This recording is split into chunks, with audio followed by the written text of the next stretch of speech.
I said never met a motherfucker. They ain't never met a motherfucker fresh like me. Sobrang type shit, you know how we gon' be. Natural na swag lang, baby can you see? Big mula, big dreams, yeah, I got it on me.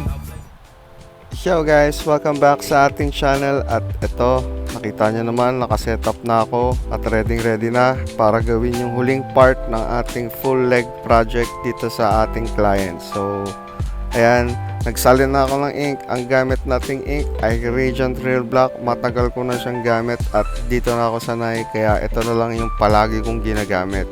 So, ayan, kita nyo, nagsasalin na ako. And then, sinimulan ko na dito sa part na prinihan ko. Ayan, pag nagla-lining nga pala tayo guys, medyo dahan-dahanin natin na huwag natin idiin masyado kasi nakakapunit talaga po yan ng balat. So, maawa po tayo doon sa ating mga kliyente. And then, din sa part na prinihan natin, ginawan po natin siya nung shrine na usually nilalagay doon sa mga oriental. Medyo bumenta na yan, pero ayan talaga yung bagay doon sa part na yan. Yung team nga pala na ginawa ko, hindi siya yung usual na oriental na makikita mo lagi sa mga balat ng mga may tatong oriental. Medyo twist natin ng konti dito guys yung design. Para naman, syempre, tattoo artist tayo, kailangan unique yung design. Hindi naman lagi kinokopya.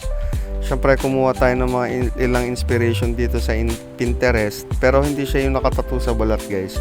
Kaya ayan, dito sa part na to, tinatapos ko na yung mga geometric background niya, pero may pagka-Japanese guys. Kaya ayan, tignan nyo, dyan sa part na yan, medyo nasasaktan na talaga yung kliyente. Kita nyo naman yung kapit ng kamay niya, talagang ouchie na.